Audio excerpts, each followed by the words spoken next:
মথি লিখিত সুসমাচার, মথি 1 অধ্যায়। এই হল যীশু খ্রিস্টের বংশ তালিকা।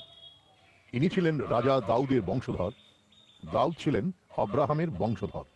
অব্রাহামের ছেলে ইসহাক, ইসহাকের ছেলে যাকব, যাকবের ছেলে জিহুদা ও তার ভাইরা। জিহুদার ছেলে পেরস ও সেরাহ, এদের মায়ের নাম তামর।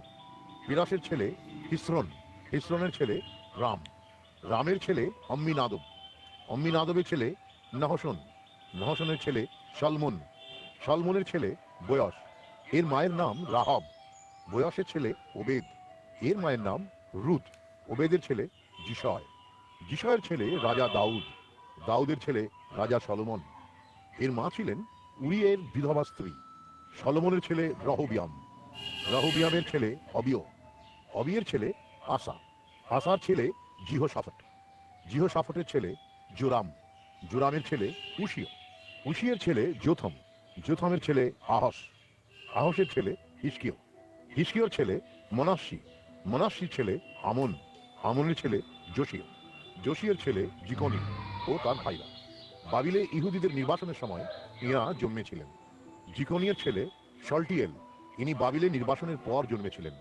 শলটিয়েলের ছেলে সরুবাব্বিল, সরুবাব্বিলের ছেলে অবিহুদ, অবিহুদের ছেলে ইলিয়াকিম, ইলিয়াকিমের ছেলে আসর, আসরের ছেলে সাদক, সাদকের ছেলে আকিম, আকিমের ছেলে ইলিহুদ, ইলিহুদের ছেলে ইলিয়াসার, ইলিয়াসারের ছেলে মত্তন, মত্তনের ছেলে যাকব, যাকবের ছেলে যোসেফ।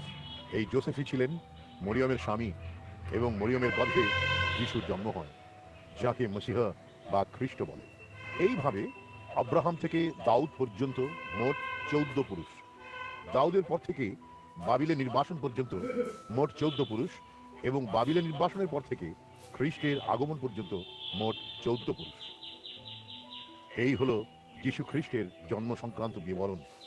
যোসেফের সঙ্গে তাঁর মা মরিয়মের বাগদান হয়েছিল, কিন্তু তাদের বিয়ের আগেই জানতে পারা গেল যে পবিত্র আত্মার শক্তিতে মরিয়ম গর্ভবতী হয়েছেন।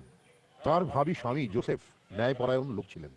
তিনি মরিয়মকে লোকচক্ষে লজ্জায় ফেলতে চাইলেন না, তাই তিনি মরিয়মের সাথে বিবাহের এই বাগদান বাতিল করে গোপনে তাকে ত্যাগ করতে চাইলেন।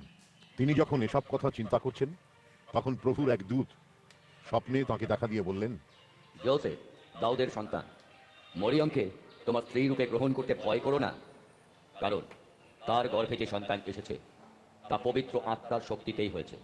দেখো, সে এক পুত্র সন্তান প্রসব করবে। তুমি তার নাম রেখো যিশু, কারণ তিনি তার লোকদের তাদের পাপ থেকে উদ্ধার করবেন। এই সব ঘটেছিল যাতে ভাববাদীর মাধ্যমে প্রভু যা বলেছিলেন তা পূর্ণ হয়। শোনো, এক কুমারী গর্ভবতী হবে, আর সে এক পুত্র সন্তান প্রসব করবে। তারা তাকে ইম্যানুয়েল, যার অর্থ আমাদের সঙ্গে ঈশ্বর বলে ডাকবে।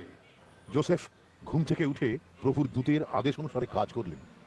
তিনি মরিয়মকে বিয়ে করে বাড়ি নিয়ে গেলেন, কিন্তু মরিয়মের সেই সন্তানের জন্ম না হওয়া পর্যন্ত যোসেফ মরিয়মের সঙ্গে সহবাস করলেন না।